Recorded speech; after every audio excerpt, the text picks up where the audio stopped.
بالحق بشيرا ونذيرا وداعيا إلى الله بإذنه وسراجا منيرا. أعوذ بالله من الشيطان الرجيم. بسم الله الرحمن الرحيم. سبحان الذي أسرى بعبده ليلا من المسجد الحرام إلى المسجد الأقصى الذي باركنا حوله لنريه من آياتنا إنه هو السميع البصير. وقال النبي صلى الله عليه وسلم: الصلاة مراج المؤمنين، أو كما قال عليه الصلاة والسلام.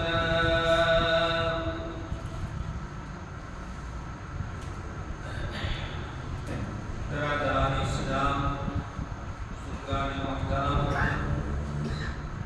امت کے غیور نوجوانوں، تمام تر حمد و ثنا اور خوبیاں اس خالق و مالک کے لیے جس نے ہمیں اور آپ کو ایمان کی عظیم الشان نعمت عطا فرمائی، اور لاکھوں درود و سلام ہو امام الانبیاء خاتم الرسل جناب محمد رسول اللہ صلی اللہ علیہ وسلم پر، جن کی محنت اور کاوشوں کے صدقے میں آج ہم سب مومن اور مسلمان ہیں۔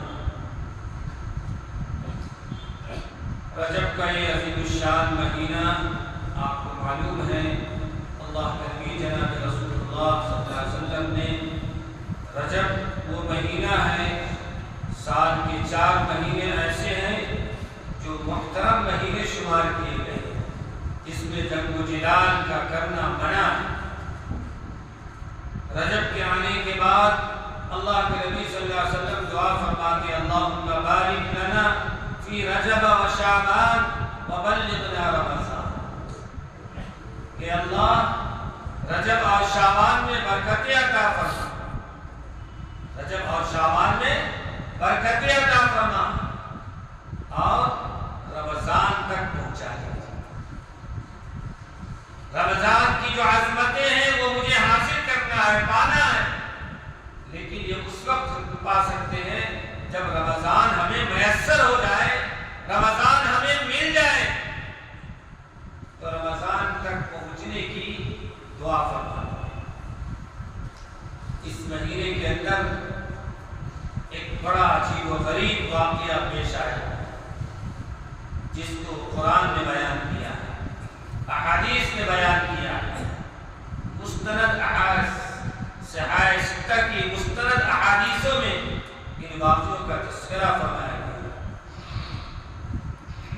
چنانچہ حضور پاک صلی اللہ علیہ وسلم کو شب معراج کا واقعہ بہت مشہور واقعہ ہے، اس لیے کہ وہ عظیم الشان واقعہ ہے جس میں حضور پاک صلی اللہ علیہ وسلم کی عظمت کا تذکرہ ہے، آپ کی بڑائی کا تذکرہ ہے، آپ کے علو شان کا تذکرہ ہے۔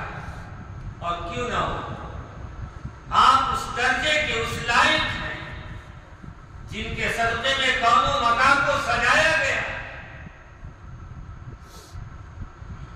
اللہ کے نبی جناب رسول اللہ صلی اللہ علیہ وسلم کی جو خصوصیات میں سے ہے کہ جتنے انبیاء علیہ السلام آئے، ایک قوم کے لیے، ایک علاقے کے لیے، ایک زمانے کے لیے آئے،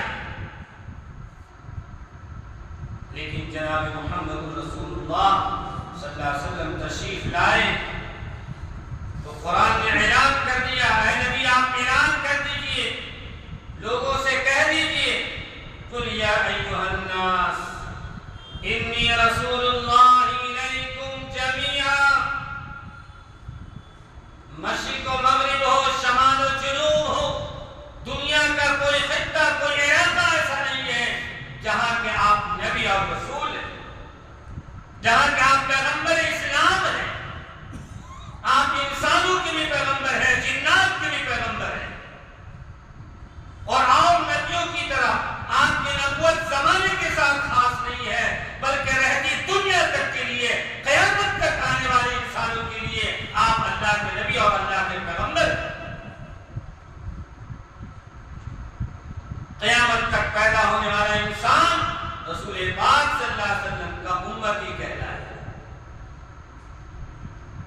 چنانچہ 27 رجب کی رات شب معراج، شب کے معنی رات کیا تھے؟ اب معراج کو معنی معلوم ہی ہے کہ بلندی کے معنی ہے۔ اس رات کو آپ کو اللہ رب العزت نے وہ اعزاز بخشا، وہ اکرام بخشا کہ آپ کو لے جانے کے لیے سید الملائکہ، فرشتوں کے سردار، جن کا اعزاز یہ ہے، جن کا اکرام یہ ہے کہ اللہ کی طرف سے لانے والے وحی ہیں، وحی کی ذمہ داری ان کے ذمہ ہے، اور جن کا خطاب امین سے کہا گیا ہے۔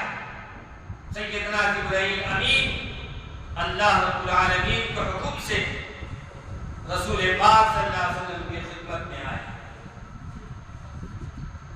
رسول پاک صلی اللہ علیہ وسلم کا خود بیان ہے، آپ صلی اللہ علیہ وسلم خود بیان فرماتے ہیں، صحاح ستہ کی حدیثوں میں روایتیں موجود ہیں، امام بخاری رحمۃ اللہ علیہ نے روایت کیا، اللہ کے نبی جناب رسول اللہ صلی اللہ علیہ وسلم ارشاد فرماتے ہیں کہ ایک روز رات کا وقت ہے، میں گھر میں موجود ہوں، گھر کی چھت پھٹی، سیدنا جبرائیل امین آئے۔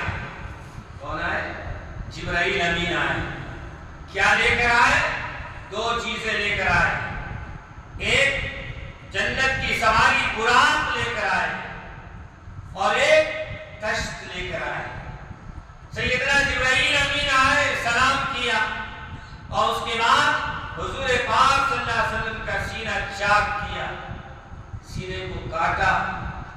اللہ کے نبی صلی اللہ علیہ وسلم ارشاد فرماتے ہیں کہ میرے دل کو نکالے، دل کے اجزاء کو نکال کر اس دشت میں ایک پیالہ تھا، ایک روایت کے مطابق وہ آب زمزم تھا اور ایک روایت کے مطابق کچھ دھونے کی چیز تھی، رطوبت۔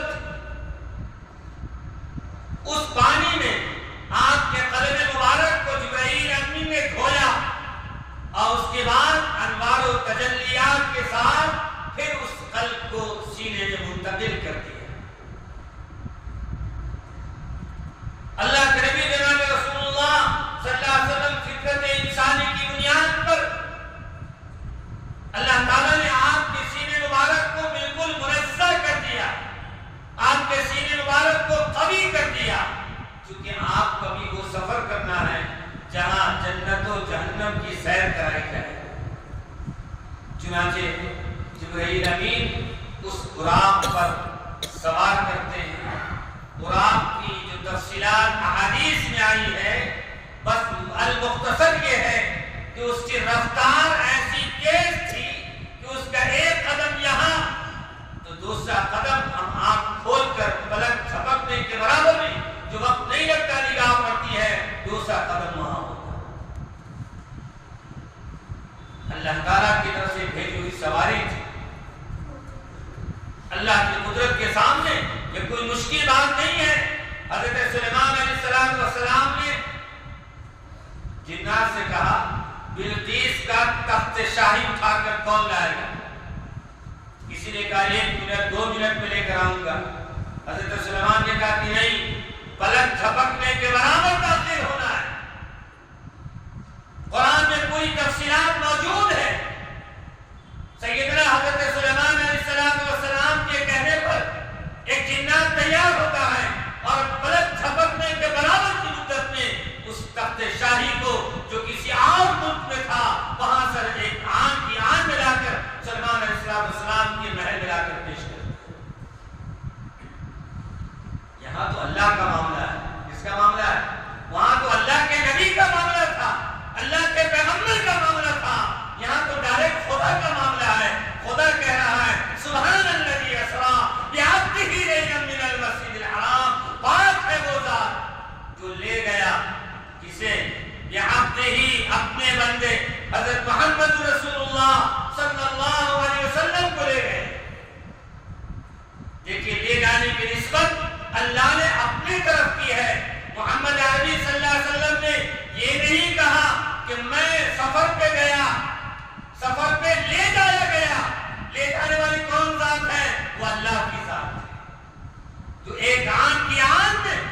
نظام کو بدلنے کی طاقت رکھتا ہے، کن فیکون کی طاقت رکھتا ہے، اس خدا نے اپنے بندے حضرت محمد رسول اللہ صلی اللہ علیہ وسلم کو لے گئے من المسجد الحرام. دیکھیے عبد کا لفظ استعمال ہوا. اگر کوئی شخص یہ کہے کہ حضور پاک صلی اللہ علیہ وسلم کو روحانی معراج ہوئی، کیا ہوئی؟ روحانی معراج ہوئی، وہ غلط. اس لیے یہ عبد ہی اپنے بندے اور بندے کا اطلاع جسم اور جان دونوں پر ہوتا ہے، اور اس میں شان زیادہ ہے. بھائی آدمی کوئی خواب میں دیکھتا ہے یہاں چلے گئے وہاں چلے گئے، یہ دیکھ لیا وہ دیکھ لیا، لیکن جسم کے اعتبار سے جانا یہ عام بات ہے.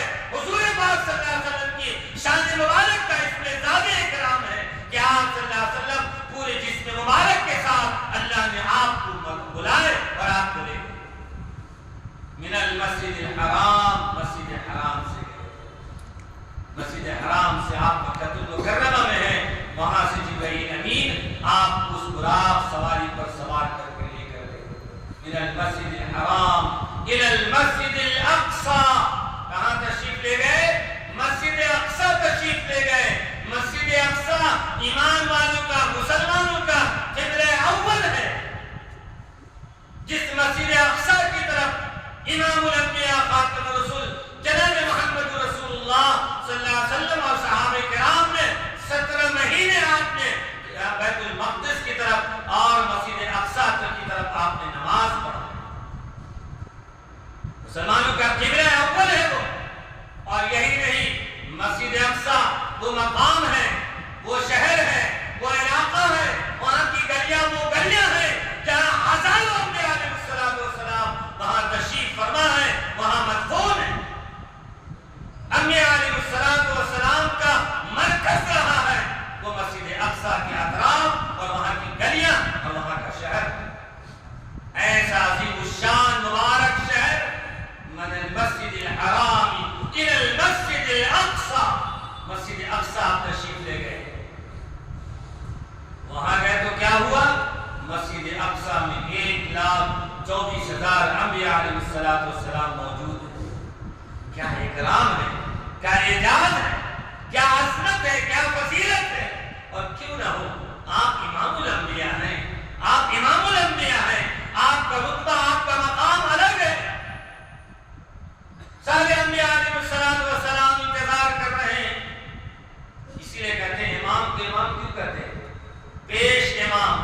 حضور پاک صلی اللہ علیہ وسلم کا معمول تھا صفیں درست ہو جاتی تو آپ صلی اللہ علیہ وسلم اپنے حجرے مبارک سے نماز کے لیے تشریف لاتے. امام کے معنی عربی میں امام کے معنی آگے کے. تو معلوم یہ ہوا کہ سارے مصلی، سارے انبیاء علیہ السلام امام کا انتظار کر رہے ہیں. کس کا انتظار کر رہے ہیں؟ امام الانبیاء کا انتظار کر رہے ہیں. حضور پاک صلی اللہ علیہ وسلم تشریف لے گئے، جبرائیل امین نے آپ کو مصلی پر بڑھا دیا اور آپ نے نماز پڑھائی اور 1,24,000 انبیاء علیہ السلام نے آپ کی اقتدا کی، آپ کے پیچھے نماز پڑھی.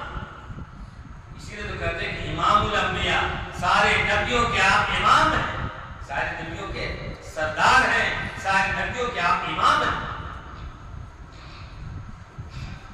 اس کے بعد حضور پاک صلی اللہ علیہ وسلم کو جبرائیل امین اس سفر کی پہلی منزل طے ہو گئی. اسے معراج کہتے ہیں. مسجد حرام سے مسجد اقصی تک کے سفر کو معراج کہتے ہیں. اب وہاں سے دوسرا سفر شروع ہوتا ہے سدرۃ المنتہا تک. کہاں تک شروع ہوتا ہے؟ سدرۃ المنتہا. سورہ نجم کے اندر پوری تفصیل وہاں موجود ہے. فَكَانَ قَابَ قَوْسَيْنِ أَوْ أَدْنَىٰ فَأَوْحَىٰ إِلَىٰ عَبْدِهِ مَا أَوْحَىٰ. کیا عجیب نقشہ قرآن نے بھیجا. پورے سفر کا نقشہ کر دیا قرآن نے. سیدنا جبرائیل امین چلتے وہاں سے، جب وہاں سے آگے بڑھتے ہیں آسمان دنیا، پہلے آسمان پر جاتے ہیں، حضرت آدم علیہ السلام سے ملاقات ہوتی ہے. آسمان کا دروغہ پوچھتا ہے کون؟ موسیٰ علیہ السلام کہتے ہیں، اپنا نام بتاتے ہیں. اس پر کہتے ہیں وہاں کا آپ کے ساتھ کون ہے؟ کہتے محمد رسول اللہ صلی اللہ علیہ وسلم.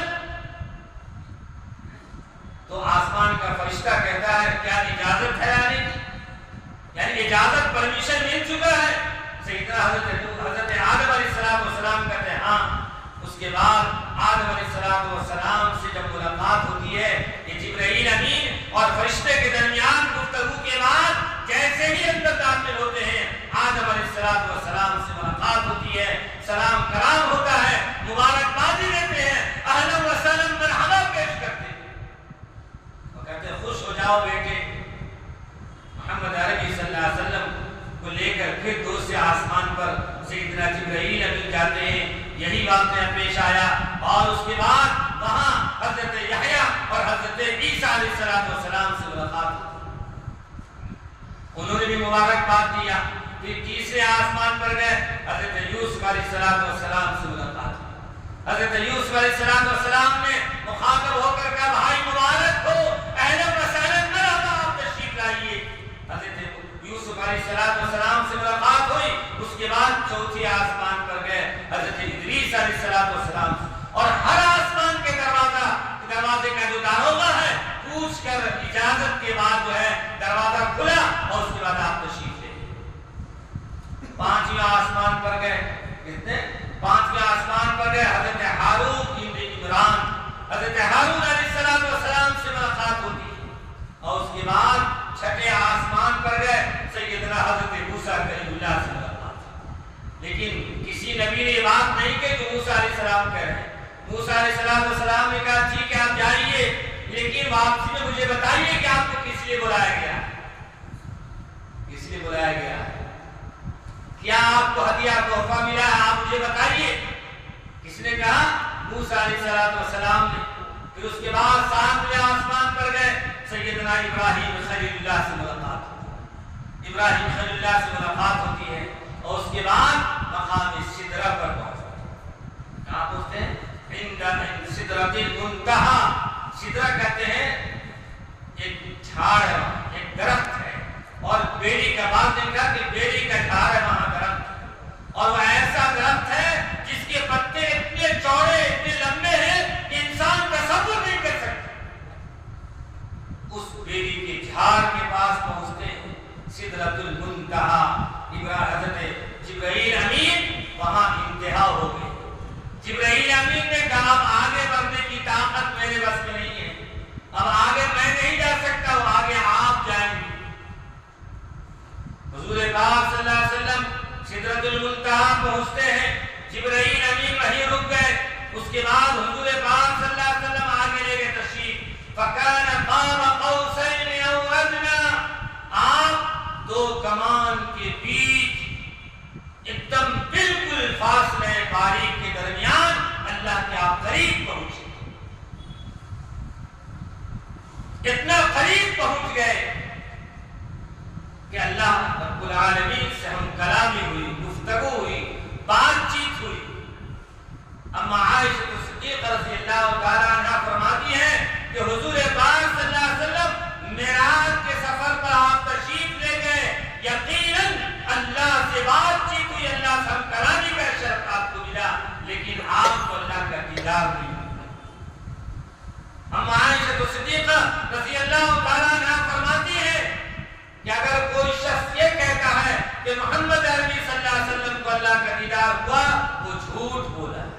اس لیے اگر اللہ کے نبی صلی اللہ علیہ وسلم کو اللہ کا دیدار ہوتا تو اما عائشہ سے ضرور بتاتا، اپنی بیوی حضرت عائشہ صدیقہ رضی اللہ تعالیٰ عنہ سے ضرور اس کا تذکرہ کرتے، لیکن آپ نے کبھی اس کا تذکرہ نہیں کیا، جبکہ آپ نے سفر کے سارے حالات کو آپ نے سنائے اور اللہ کے دیدار کو چھپا لیتے، یہ ایسا نہیں کر سکتے۔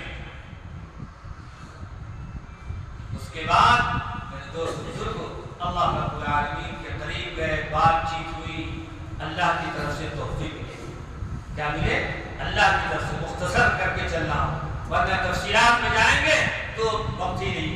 بہرحال اللہ کی طرف سے دو عظیم تحفے دیے گئے۔ ایک تحفہ سورۃ البقرہ کی آخری دو آیت، آمن الرسول بما انزل الیہ من ربہ، اور فانصرنا علی القوم الکافرین تک یہ دو آیتیں ہیں۔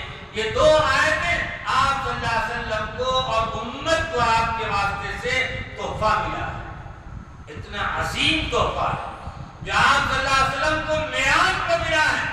اسی لیے لیے تو حضور پاک صلی اللہ علیہ وسلم نے امت کو بشارت دیا، امت کو خوشخبری سنایا، فرمایا الصلاۃ میعاد المؤمنین، میری امت کی میعاد نماز ہے۔ یہ نماز وہی نماز ہے جو حضور پاک صلی اللہ علیہ وسلم کو اکرام اور اعجاز کے ساتھ آپ کو سدرۃ المنتہا سے آگے عرش عظیم پر اللہ نے بلایا اور اللہ کے سامنے آپ تشریف لے گئے تو اللہ کی طرف سے، خالق کائنات کی طرف سے، جو سارے عالم کا خالق اور مالک ہے، اس خالق و مالک کی طرف سے آپ بطور انعام، بطور تحفہ، بطور ہدیہ سورۃ البقرہ کی 2 آیت اور 50 وقت کی نماز دی، 50 وقت کی نماز دی۔ سورۃ البقرہ کی 2 آیت اس حدیث پاک میں آتا ہے، اللہ کے نبی جناب رسول اللہ صلی اللہ علیہ وسلم نے ارشاد فرمایا کہ سورۃ البقرہ بڑے مقاصد رکھے ہوئے۔ سورۃ البقرہ کی 2 آیت آخر کی، اس میں اللہ کی وحدانیت بیان کی گئی ہے، اور جو شخص اس آیت پر ایمان لے آئے گا وہ جنت میں داخل ہو جائے گا۔ کس میں داخل ہو جائے گا؟ جنت میں داخل ہو جائے گا۔ اس لیے اس میں اسی کا تذکرہ ہے جو اللہ پر ایمان لایا، نبی پر ایمان لایا، اللہ کے فرشتوں پر ایمان لایا، مرنے پر ایمان لایا۔ ظاہر سی بات ہے جس کا ایمان ان چیزوں پر ہوگا یقیناً وہ جنت میں جائے گا۔ تو یہ آیت بظاہر دیکھنے میں بہت چھوٹی سی آیت ہے، لیکن عظمت کے اعتبار سے، معنی اور مفہوم کے اعتبار سے، فضیلت کے اعتبار سے بہت عظیم آیت۔ ہر مومن کو چاہیے کہ حضور پاک صلی اللہ علیہ وسلم کو یہ جو 2 تحفہ ملا ہے سورۃ البقرہ کی 2 آیتیں ضرور یاد ہونی چاہیے اور قلب میں اسے محفوظ ہونا چاہیے۔ اللہ کے نبی صلی اللہ علیہ وسلم فرمایا جس قلب میں قرآن کا حصہ نہیں ہے، قرآن کی آیتیں نہیں ہیں، وہ دل نہیں، وہ تو جنگل کا بیابان کیا ہے، وہ جنگل ہے، وہ انسان کا دل نہیں۔ اس لیے ہر مومن کو چاہیے قرآن کی کچھ نہ کچھ آیتیں ضرور یاد ہونی چاہیے اور انشاءاللہ ضرور یاد ہو۔ اس لیے کہ مومن تو نماز پڑھتا ہے اور تلاوت کے بغیر نماز ہو نہیں سکتی ہے۔ نماز کے لیے تلاوت شرط ہے، لہذا مومن جب نماز پڑھتا ہے تو قرآن کی تلاوت ضرور کرتا ہو۔ اس لیے قرآن کی آیتیں مجھے ضرور یاد اور ہونا چاہیے۔ بہرحال سورۃ البقرہ کی 2 آیت اور 50 وقت کی نماز بھی۔ اس کے بعد آپ کو سیر کرائی گئی، کیا دکھایا گیا؟ جنت کی سیر کرائی گئی، جہنم کی سیر کرائی گئی۔ جنت میں باغ و بہار دیکھا، جہنم میں دیکھا کسی کی زبان کاٹی جا رہی ہے، کسی کا سر کچلا جا رہا ہے۔ میرے دوست بزرگ، اس کی تفصیلات کا وقت نہیں ہے، حضور پاک صلی اللہ علیہ وسلم کو دکھلایا گیا۔ حضور پاک صلی اللہ علیہ وسلم یہ عظیم تحفہ لے کر جب واپس آتے ہیں تو سوچے کہ حضرت موسیٰ علیہ السلام نے ایک بات کہہ دیا تھا کہ واپسی میں ملاقات کر کے جائیے، واپسی میں ملاقات کر کے اور سفر کے حالات بتا کر جائیے گا۔ سیدنا حضرت موسیٰ علیہ السلام کے پاس حضور پاک صلی اللہ علیہ وسلم پہنچتے ہیں، سلام کلام ہوا، پوچھا کیا واقعہ پیش آیا؟ کہا سورۃ البقرہ کی 2 آیت ملی اور 50 وقت کی نماز ملی۔ موسیٰ علیہ السلام نے کہا فوراً واپس جائیے، فوراً واپس جائیے، 50 وقت کی نماز کوئی نہیں پڑھنے والا ہے۔ مجھ کو اس کا تلخ تجربہ ہے، میری قوم پر بھی اللہ نے نماز کو فرض کیا ہے، 3 وقت کی نماز۔ یہودی لوگ 3 وقت کی نماز پڑھتے ہیں، صبح دوپہر شام، صبح دوپہر شام، ان کی نمازوں میں بھی سجدے ہیں۔ بہرحال تو موسیٰ علیہ السلام نے کہا کوئی پڑھنے والا نہیں، جائیے کم کرائیے۔ ایک روایت میں 5 کم ہوئی اور اکثر روایت میں یہ ہے کہ 10 کر کے کم ہوئی، یہاں تک کہ 5 وقت کی نماز بچ گئی۔ ابھی جبرائیل امین چاہے کہ اور بھی کم ہو جائے، حضور پاک صلی اللہ علیہ وسلم فرمایا کہ اب نہیں جاؤں گا، مجھے شرم آ رہی ہے، 50 اور 5 پھر جاؤں، یہ نہیں، اب نہیں جاؤں گا۔ اللہ کی طرف سے پیغام دیا گیا کہ جو شخص 5 وقت کی نماز پڑھے گا اس کو 50 وقت کی نماز کا ثواب ملے گا، 50 وقت کی نماز کا ثواب ملے گا۔ حضور پاک صلی اللہ علیہ وسلم تشریف لائے، حرم پاک میں کھڑے ہو کر جب آپ اس واقعے کا تذکرہ فرمایا تو کفار اور مشرکین بھاگے حضرت ابوبکر صدیق کے پاس آئے۔ حضرت ابوبکر صدیق کی شخصیت بھی مکے میں بڑی عظیم شخصیت مانی جاتی تھی، اور آ کر کہا کہ تمہارا دوست کیا بات کر رہا ہے؟ اگر رات میں ہم گئے اور بیت المقدس بھی گئے, سدرۃ المنتہا بھی گئے, جنت بھی دیکھا, جہنم بھی دیکھا, اللہ کے قریب بھی گئے, پھر رات کو مکے میں آ بھی گئے. صدیق اکبر رضی اللہ عنہ, یہ کون کہہ رہا ہے؟ محمد عربی صلی اللہ علیہ وسلم. اگر یہ بات محمد عربی صلی اللہ علیہ وسلم بیان فرما رہے ہیں تو اس بات کی تصدیق سب سے پہلے ابو بکر کرتا ہے. سیدنا حضرت بکر صدیق رضی اللہ تعالیٰ عنہ نے فوراً تصدیق کر لیا کہ یہ واقعہ سچا واقعہ ہے, یہ غلط نہیں ہو سکتا ہے. جب ہمارے نبی نے بیان کر دیا, اللہ کے نبی جناب رسول اللہ صلی اللہ علیہ وسلم نے اسی وقت حضرت بکر صدیق رضی اللہ عنہ کو صدیق کا خطاب دیا. ان کا نام ابو بکر نام ہے.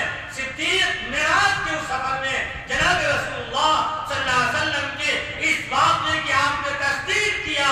قیامت تک آنے والا مومن اور مسلمان جان لے اس بات کو کہ صدیق اکبر رضی اللہ عنہ کا خطاب, صدیق کا خطاب اسی دن ملا ہے. یہی وجہ ہے حضرت عمر رضی اللہ عنہ میں کوئی بات پیش آ جاتی, حضرت عمر کے درمیان روز میں کوئی بات پیش آ جاتی تو اللہ کے نبی فرماتے, عمر ابو بکر کے اعجاز کو دیکھو, ابو بکر نے میری اس وقت مدد کیا جب سارا جہاں میرا بخار, جب مکے کے ایک میرا خاندان, میرے رشتہ دار سارے کے سارے لوگ نے میرا ہاتھ چھوڑ دیا تھا, اس وقت ابو بکر صدیق نے میرے اس واقعے کی تصدیق کیا اور سب سے پہلے ایمان کی بھی تصدیق کیا تھا, میرے نبی ہونے کی تصدیق کیا تھا, میرے رسالت کی تصدیق کیا تھا, میری نبوت کی تصدیق کیا تھا. اس لیے ان کا وہ مقام ہے, ساری امت کے اعمال کو ایک ترازو پر رکھ دو, صدیق اکبر کے اعمال کو ایک پلے میں رکھو, تب بھی صدیق اکبر کا ہی پلہ جھک جائے. میرے دوست بزرگوں, صدیق اکبر رضی اللہ تعالیٰ عنہ نے تصدیق کی. شب معراج کا یہ عظیم الشان واقعہ یہی واقعہ ہے جو دلیل کے اعتبار سے قرآن کی حدیث کی روشنی کے مطابق اسرا بعبده ليلا من المسجد الحرام الى المسجد الاقصى الذي باركنا حوله لنريه, تاکہ آپ کو نشانیاں دکھائیں, اللہ کی قدرت کے مظہر دکھائیں. اس لیے اللہ نے آپ کو دکھایا, عرش عظیم بھی دکھایا, جنت بھی دکھایا, جہنم بھی دکھایا, لنریہ من آیاتہ, تاکہ اپنی قدرت کی نشانیاں دکھائیں. اور بیت المقدس جہاں انبیاء علیہ السلام کا مرکز رہا ہے, اس مقام کے نشانیاں آپ کو دکھائیں. میرے دوست بزرگوں, بہرحال حضور پاک صلی اللہ علیہ وسلم کا یہ واقعہ جو شب معراج کا واقعہ ہے, یہ حتمی ہے, پکا ہے, قرآن سے ثبوت ہے اور صحائح ستہ کی ساری حدیثوں میں روایت اس کی موجود ہے. اللہ کے نبی صلی اللہ علیہ وسلم کے ساتھ یہ واقعہ پیش آیا اور آپ کو دو عظیم تحفے دیے گئے.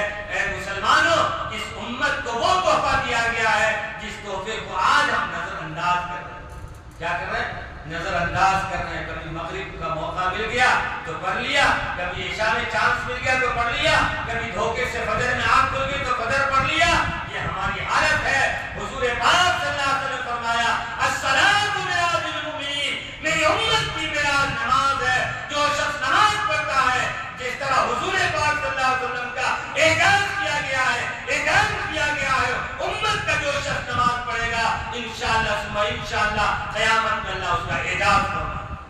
بس بات ختم ہوتی ہے. حضور پاک صلی اللہ علیہ وسلم نے پوچھا کہ ایک صحابی نے پوچھا, یا رسول اللہ, قیامت میں تو سارے نبی موجود ہوں گے, آپ اپنی امت کو کیسے پہچانیں؟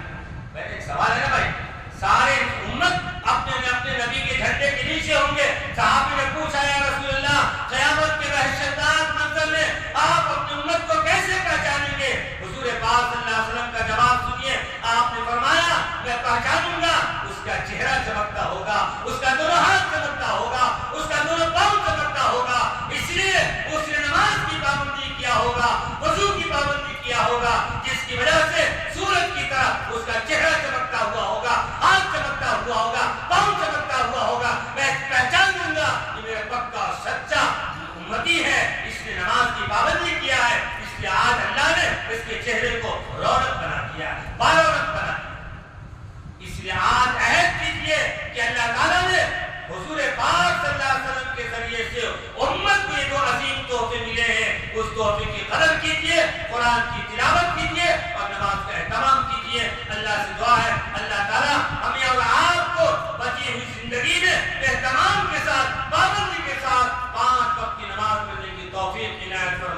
واخر دعوانا